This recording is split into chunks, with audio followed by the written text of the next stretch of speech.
First, nanalo ng 10,000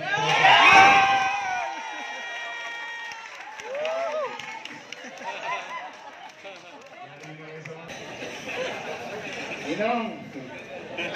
Inang! Puro tos ka sa ating mga dito. For the past so many months, naulanan kayo, nainitan kayo, tos gas dito, tos gas doon, sariling bulsa ninyo, ginagastos ninyo. So, thank you very much. Galing sa aming at sa mga misis, kaya ako kayo pinaimbitahan para makapagpasalamat din sa inyo. Pasensya muna kayo sa asawa ninyo, sa akin muna sila. Pero gusto ko lang ipaalam sa inyo, hindi ko kami inaabot ng madaling araw.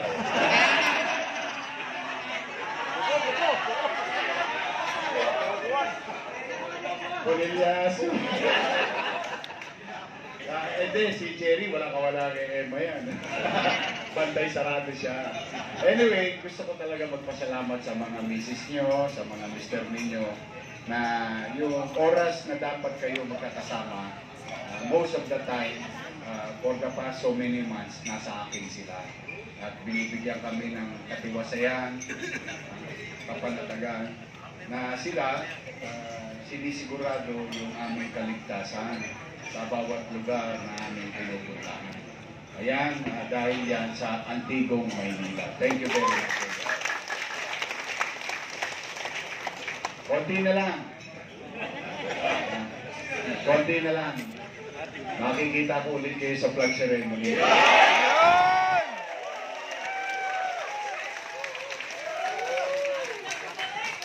May awa ang Diyos sa tulong ng Diyos at sa tulong ng mga tagalungsod ng Maynila. Nalulungkot tayo sa mga nangyayari ngayon. Nakikita. Lalo na kayo, mga lesbo kayo.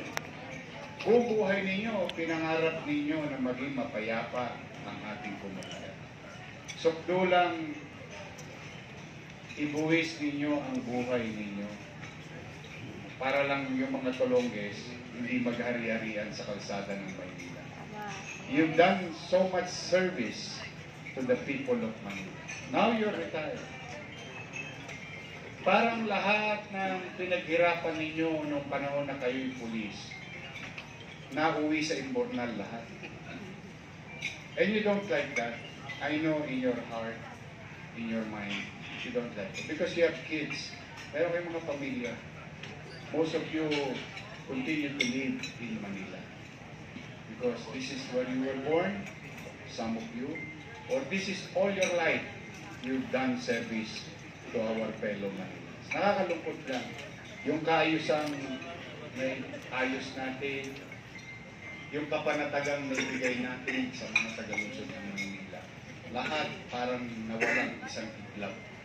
Now, may awa ang Diyos sa tulong ng mga tagalungsod ng Maynila at sa tulong nyo rin, ibabalik natin ang kapanatagan sa lugar. Ibabalik natin ang kaayusan sa lungsod ng Maynila. Ibabalik natin ang kalinisan sa lungsod ng Maynila. May awa ang Diyos, may awa ang Diyos. Sino man ang dahilan kung bakit may gobyerno? Kapanatagan sa pamumuhay. Pagkakataon or opportunity na makapaghanap buhay ang mga tagalungsod. At malinis na pamayan. Ayan naman yung mababaw na hinihingi sa atin ng taong bayan. Napakaliit ng hinihingi sa atin ng taong bayan. Hindi ba natin kayang ibigay yun? Kayang-kaya namang gawin yun. Hindi naman siya rocket science. It's a simple task. All you have to do is to dedicate time, effort, day and night, 24 oras, na sa lungsod ng Maynila, hindi pwede yung mga Tolongges, tapos na yung panahon ni Eddie at Patty. Nagawa na natin lahat yun eh. Kaya nga, hindi naman natin binubuhat ang ating bangko. Lahat ng ginawa sa Maynila noong araw, it became national policy. Di ba? Lahat ng ginawa sa Maynila, naging memorandum ng DILG. Lahat ng paglilinis, pagsasaayos, lahat yan nanggaling sa Maynila. Tinularan na tayo. Eh, bagay lang naman na dapat tayo tularan dahil kapitolyo tayo ng bansa. Dapat ang tinutularan dito, pag-unlad, kaayusan, kapanatagan. Eh, kaya ngayon, baliktad na. Number 1 na tayo. Number 1 na tayo sa crime rate. Sad to say, no? Tapos yung mga bata, nakita nyo? Alam mo, nung dekada 80, nakita ko rin yun. Bata rin ako eh. Nakita ko yun ng araw, yung showdown. Yung showdown sa kalsada. May nagagis ng pillbox, sasagot, molotov. Pagkari mo, kalagitnaan ng highway, nagbabatuhan, mga bata. Parang walang gobyerno sa Maynila. Nakita niyo yung arte, nagbalikan na naman yung mga jumper doon. Wala na yan eh, na unti-unti na naubos lahat yan. Takot nga kriminal sa atin eh. Bakit? Because we have a policy at the time, okay, ang mensahe natin sa mga kriminal, di ba? Hindi namin kayo mapipigilan gumawa ng masama laban sa kapwa niyo. Minsan mapipigilan natin, pero most of the time hindi. Pero we guarantee the people of Manila, kapag ginawa ang krimen sa Maynila, ang ikamamatay nila puyat. Dahil saan man sulok sila ng bansa, hahanapin natin, papapanagutin natin, ihaharap natin sa taong bayan itong mga tulongges na ito. Kung maalala niyo, di ba? A day or two, solve kagad yung ginawang krimen. Yung iba nga na nagpupusa ng sumusuko sa atin. There was one time, there is an incident in Toledo. It's a domestic problem, but it's a heinous crime.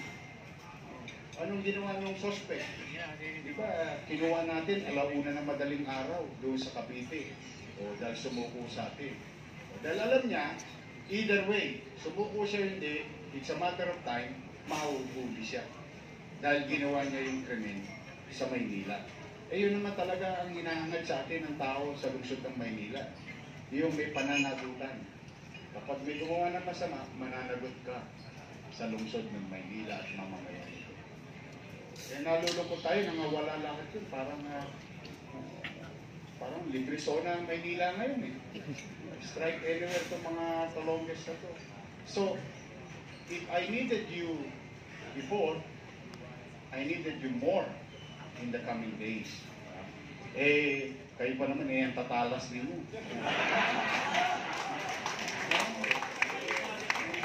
So, hindi. Alam niyo, ang hindi naintindihan ng ibang tao, yung mga antigo, tumayo lang niya sa kanto, alam niya nakagad kung sino yung snatcher. Alam na, kinikilos pa lang. Kaya nung araw na nakabaon kayo sa kalsada, nagugulat yung mga kriminal, ba't sila madaling nahuhuli? Because I grew up in the city of Manila. Born, grew up with criminals. I grew up with criminals. Alam natin pare-pareho. Eh, nung araw, alam niyo naman ng Mabuhay Street eh. Mabuhay na mabuhay doon. Alam natin pare-pareho. Eh, kaya yung salamat sa Diyos, yung hirap na pinagdaanan ko nung bata ko, hindi ko akalain na magagamit ko sa pagbugobyerno ngayon. Yung mga karanasan na yun.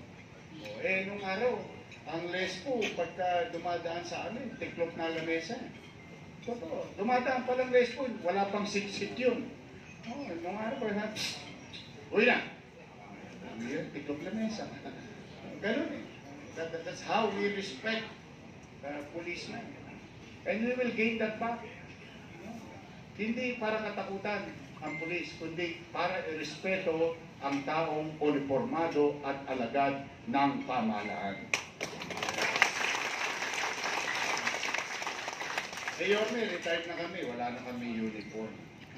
Eh, totoo naman. But remember, you are also a citizen of the city.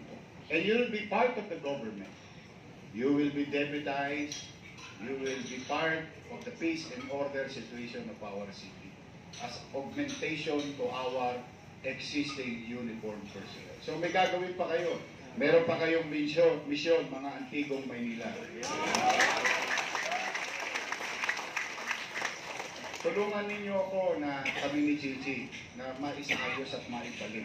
Talaga, yung, alam mo, di bali mahirap ka, huwag ka lang maging dugyot, di ba mahirap ka, huwag ka lang takot umuwi, yung matutulog ka ng mahimbing, umihilig ka, yung kapanatagan sa lungsod. I think kailangan yun ng ating mga mamamayan.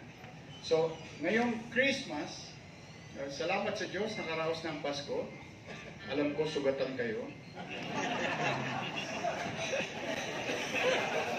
Inong! Puro toskas ang inabot ninyo. Ako naman, nagpapasalamat naman ako kay Butch. Sabi ko, Butch, ako, idulo mo na yung antido.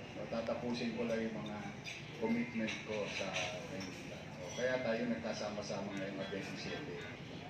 But then again, salamat sa Diyos, nakaraos ang Christmas, buhay pa kayo. Buhay pa tayong lahat.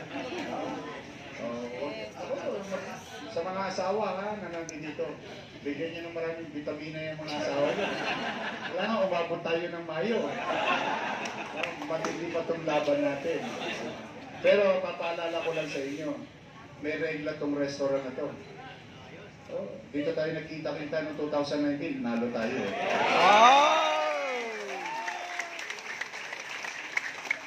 Kumbaga, sa kartada, magandang pangitain to. Tuloy-tuloy ang regla. Anyway, Merry Christmas sa inyong lahat and thank you. Now, it's 2025. Ang wish ko, maging malusog kayo. Yun naman importante sa lahat ngayon. You can enjoy the remainders of your birthdays. No? Talagang ganon. Pasasaan ba? Una-una lang yan. Kaya natin mauna na yung mga kriminal. Abahan ninyo, palakasin nyo ang inyong katawan, magtatrabaho kayo ulit sa pamahalaan.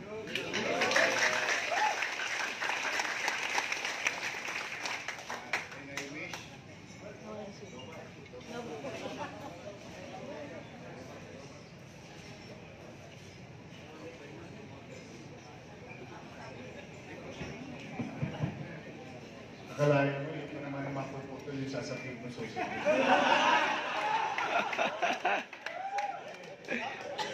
Anyway, I wish ko rin sa ating babayan sa lungsod. Sana natin mag-upit ka sa sakuna. Sunod-sunod ang sakuna ngayon. Sunog na naman sa tundo. Takas ko, lawas ko. Pero it's really hard for our people. Hirap-hirap na lang. So, wish ko lang talaga na ayos ang buhay at pagpapamilya ng mga at kapayapaan sa mundo. Yes, not only in our city, not only in our country, but in the world. We've been seeing news. Maaaring na iba dyan, mag-isip natin, layo naman sa atin yan. Pero, yun, apektado rin tayo economically. Saka yung, alam mo yun, the back of your mind, sa papapunta ng mundo. Kaya siguro, tayo lahat, mga sa Diyos, manalangin tayo ng kapayapaan ng mundo. Para na lang sa anak natin, huwag na sa atin. Kasi, hindi ko alam, kung nagod ito yung 1940s dito. I've seen, not experience, but I've seen the worst wars. Yun ang malungkot. Kaya hanggang tayo natin tayong mga, halimbawa, nabigyan ng pagkakataon, mag-desisyon. Kaya dapat ang desisyon natin ay tungo sa kapayapaan. Kakaisa. Tingin ko yun dapat na wish natin sa ating mga leaders sa bansa. Wish them well also that President, Vice President, Senate, Congress, and the secretaries of the country will have good health and better judgment. Will have better judgment and wisdom sa kanilang pamumuno. Tayo naman,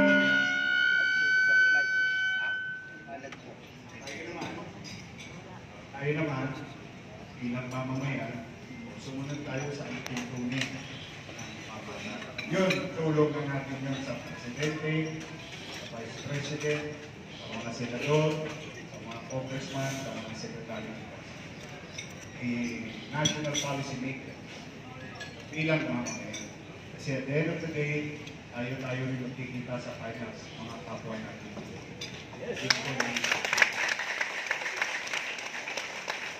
So, kaya niyo po ba? Kaya! Ito, na lang yata. More or less, 130 plus days. Kaya niyo pa?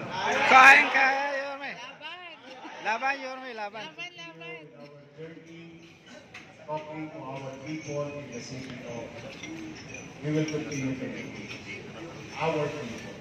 Because at the end of the day, governance is not about politicians. It's always about people. You want to serve. Yan ang importante. Tao lagi. So, Merry Christmas and Happy New Year sa inyong lahat.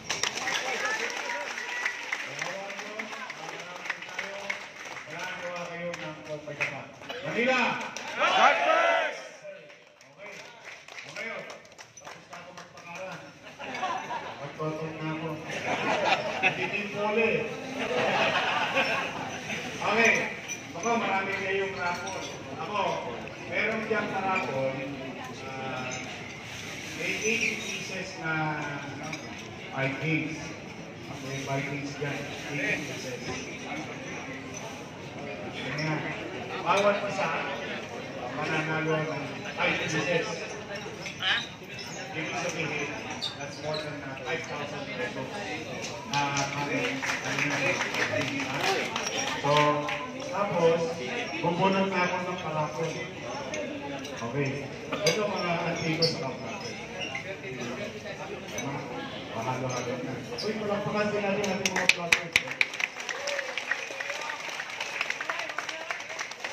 Maraming salamat sa mga sa lahat ng rappers natin. Thank you very much. At least, sasabi nyo kayo. Hindi kayo kaya.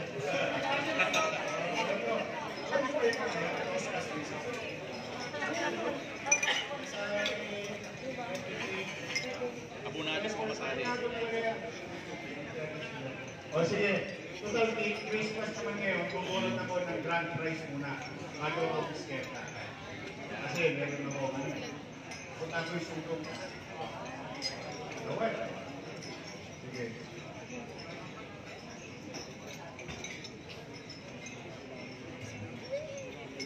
Ha? Grand prize. Swerte naman. Lahat ng antigo at vloggers na naroon ng 10,000 pesos.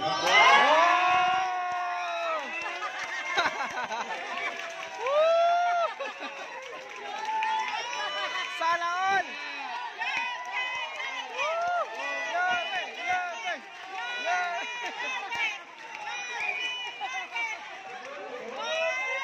Sana all!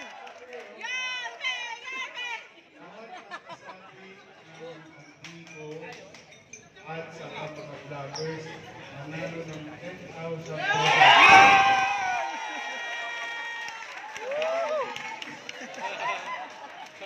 Yari na kayo sa mga asawa niyo. Bunga-bunga! Bunga-bunga ang araw mamaya. O sige, Merry Christmas lahat kayo nakatanggap taon. Love you, Yorme! Thank you!